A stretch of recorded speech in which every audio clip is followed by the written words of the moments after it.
रात के लगभग 3:30 पाकिस्तान के खैबर पख्तूनख्वा प्रांत में बसे छोटे से इलाके बालाकोट के पास अचानक पहाड़ियों में अजीब सी हलचल शुरू हुई। कुछ स्थानीय लोगों ने दावा किया कि उन्होंने आसमान में तेज आवाज के साथ उड़ते हुए लड़ाकू विमानों की गड़गड़ाहट सुनी और फिर कुछ सेकंड बाद धरती हिलाने वाला धमाका हुआ।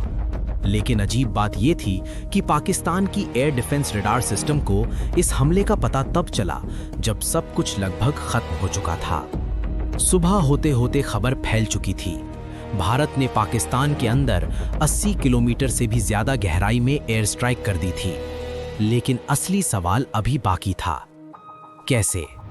कैसे भारतीय वायुसेना के लड़ाकू विमान दुनिया के सबसे संवेदनशील और परमाणु हथियारों से लैस 2 देशों की सीमा पार कर गए? कैसे पाकिस्तान के रडार सिस्टम को चकमा दिया गया? और सबसे बड़ा सवाल, अगर उस रात एक भी भारतीय पायलट पकड़ा जाता तो क्या भारत और पाकिस्तान के बीच परमाणु युद्ध शुरू हो सकता था?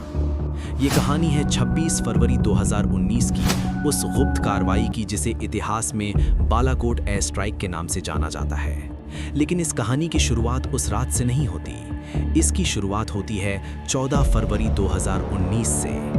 पुलवामा, वो हमला जिसने सब कुछ बदल दिया। 14 फरवरी 2019 की दोपहर जम्मू कश्मीर के पुलवामा जिले में सीआरपीएफ के जवानों का एक बड़ा काफिला श्रीनगर की तरफ बढ़ रहा था। करीब 78 गाड़ियों में 2500 से ज्यादा जवान सफर कर रहे थे। अचानक सड़क के किनारे खड़ी एक कार तेजी से काफिले की तरफ बढ़ी और अगले ही पल एक भयानक विस्फोट हुआ। इतना बड़ा विस्फोट कि उसकी आवाज कई किलोमीटर दूर तक सुनी गई। धुएं का गुबार आसमान में उठ गया। उस धमाके में सीआरपीएफ के 40 जवान शहीद हो गए। ये भारत पर पिछले कई सालों में हुआ सबसे बड़ा आतंकी हमला था। कुछ ही घंटों में आतंक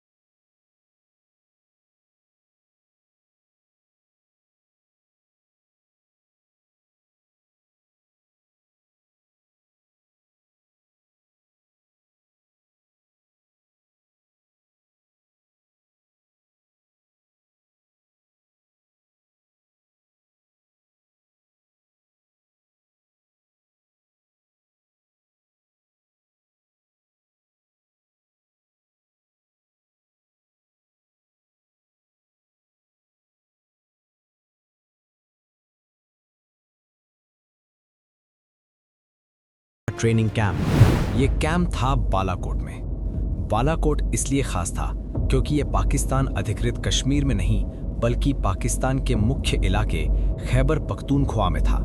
यानी अगर भारत वहां हमला करता तो ये सीधे सीधे पाकिस्तान की अंतर्राष्ट्रीय सीमा के अंदर सैन्य कार्रवाई होती और इसका मतलब था बहुत बड़ा जोखिम।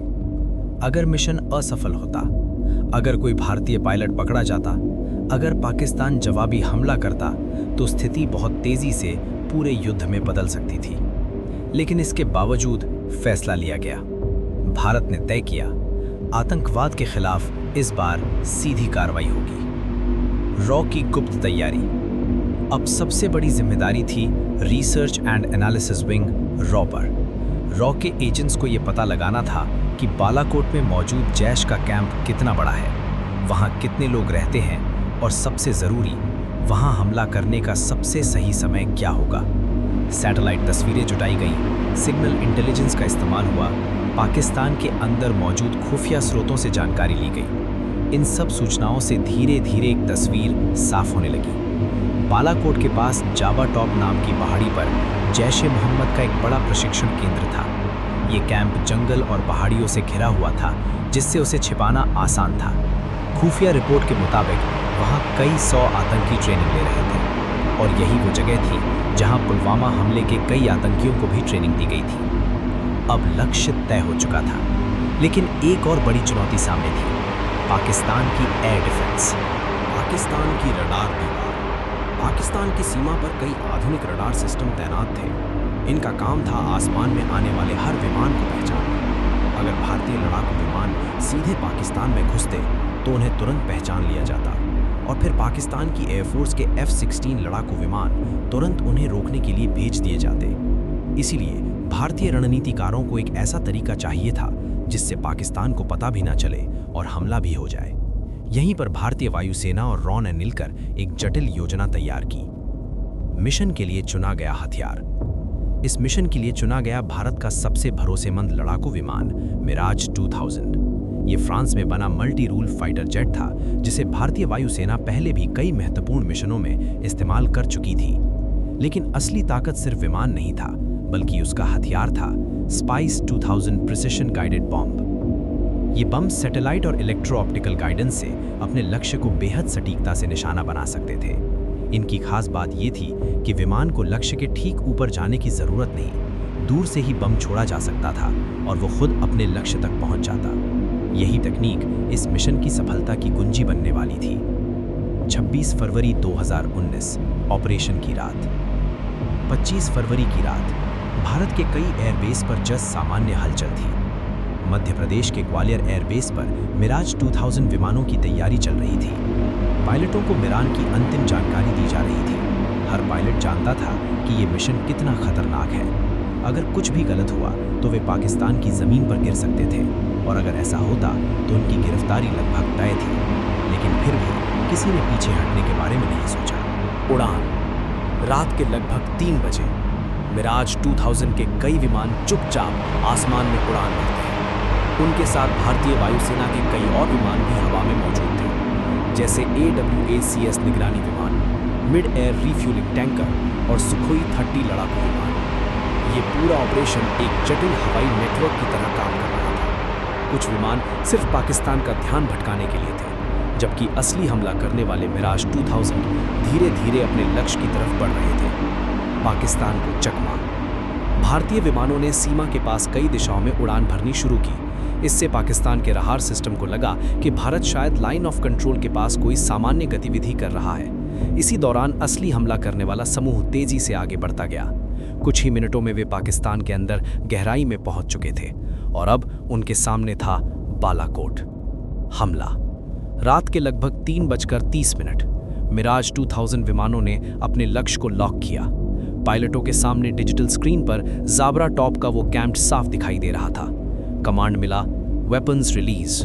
अगले कुछ सेकंड में SPICE 2000 बम आसमान से नीचे गिरने लगे। हर बम अपने लक्ष्य की तरफ तेजी से बढ़ रहा था और फिर एक के बाद एक कई जोरदार विस्फोट हुए। बालाकोट की पहाड़ियों में गूंजती धमाकों की आवाज ने रात की खामोशी तोड़ दी। हमला पूरा हो चुका था। वापसी। हमले के तुरंत बाद मिराज 2000 विमानों ने तेजी से दिशा बदली। अब उनका लक्ष्य था सुरक्षित तरीके से भारत वापस लौटना। पाकिस्तान की एयर डिफेंस अब सक्रिय हो चुकी थी, लेकिन तब तक बहुत देर हो चुकी थी। भारतीय विमान तेजी से सीमा पार कर चुके थे। कुछ ही मिनटों में सभी विमान सुरक्षित भारतीय हवाई क्षेत्र में लौट आए। मिशन सफल हो चुका था। दुनिया की प्रतिक्रिया। सुबह होते होते भारत सरकार ने आधिकारिक बयान जारी किया। भारत ने कहा कि यह हमला जैश-ए-मोहम्मद के आतंकी ठिकाने पर प्रीएम्प्टिव स्ट्राइक था। यह भारत की तरफ से आतंकवाद के खिलाफ कार्रवाई थी, न कि पाकिस्तान की सेना या नागरिकों के खिलाफ। दुनिया भर के मीडिया में यह खबर छा गई। ये 1971 के युद्ध के बाद पहली बार था जब भारतीय वायुसेना ने पाकिस्तान के अंदर इतने गहरे जाकर हमला किया था। लेकिन कहानी यहीं खत्म नहीं हुई, क्योंकि अगले ही दिन हालात और भी खतरनाक मोड़ लेने वाले थे। 27 फरवरी आसमान में टकराव। अगले दिन पाकिस्तान ने जवाबी कार्रवाई की कोशिश की। पाकिस्तानी लड़ाकू विमान लाइन ऑफ कंट्रोल के पास सक्रिय हुए। भारतीय वायुसेना भी तुरंत सतर्क हो गई और फिर शुरू हुई एक डॉग फाइट, यानी हवा में लड़ाकू विमानों की सीधी भिड़ंत। इसी दौरान भारतीय वायुसेना के pilot wing commander Abhinandan Varthaman अपने MiG-21 बाइसन विमान से दुश्मन का पीछा करते हुए पाकिस्तान के इलाके में पहुंच गए।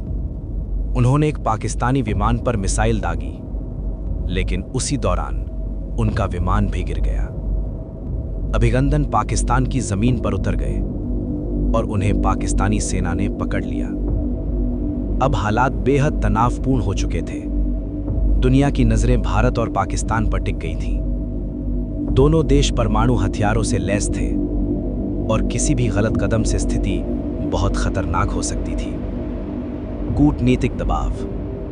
भारत ने साफ कहा कि अभिनंदन को तुरंत रिहा किया जाए। अंतर्राष्ट्रीय दबाव भी बढ़ने लगा। आखिरकार पाकिस्तान ने 1 मार्च 2019 को अभिनंदन वर्धमान को भारत को वापस सौंप दिया। जब वे वाघा बॉर्डर से भारत लौटे तो पूरे देश ने उनका स्वागत एक नायक की तरह किया। इतिहास में दर्ज ऑपरेशन बालाकोट एयर स्ट्राइक ने कई चीजें बदल दी। इसने ये संदेश दिया कि भारत अब आतंकवादी हमलों के जवाब में सीमा पार कार्रवाई करने से नहीं हिचकेगा। साथ ही इस ऑपरेशन ने भारतीय वायुसेना और खुफिया एजेंसियों की तकनीकी क्षमता और रणनीतिक योजना को भी दुनिया के सामने दिखाया। लेकिन इस पूरी कहानी में सबसे बड़ी बात थी जोखिम। उस रात अगर एक भी चीज गलत हो जाती, अगर पाकिस्तान समय पर प्रतिक्रिया दे देता, अगर कोई पायलट पकड़ा जाता, तो शायद इतिहास का रास्ता कुछ और ही होता। अंत। बालाकोट की पहाड़ियों में उस रात हुए धमाकों की आवाज आज भी इतिहास के पन्नों में गूंजती है। ये सिर्फ एक सैन्य कार्रवाई नहीं थी, ये एक ऐसा पल था जिसने दिखाया कि आधुनिक युद्ध सिर्फ हथियारों से नहीं, बल्कि खुफिया जानकारी, रणनीति और साहस से जीते जाते हैं। और शायद यही कारण है कि 26 फरवरी 2019 की वो रात भारत की सैन्य इतिहास की सबसे साहसी और चर्चित कार्रवाइयों में हमेशा याद की जाएगी।